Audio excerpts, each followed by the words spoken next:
You are looking at Julian's pronunciation guide, where we look at how to pronounce better some of the most mispronounced words in the world, like this other curious word. But how do you say what you're looking for today?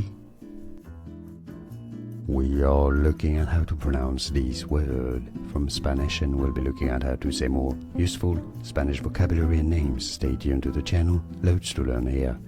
In Spanish it is said as Hidalgo, Hidalgo, because in Spanish the H is silent. Hidalgo, Hidalgo is how it's usually said in English, but you can skip the H and say Hidalgo, Hidalgo. From Spanish, Hidalgo. And now you know. More videos for you here to learn more. Thanks for watching. Here are more videos on how to pronounce more confusing words and names too many mispronounced. Like this video if you found it useful. I appreciate your support. I'll see you soon and thanks for watching.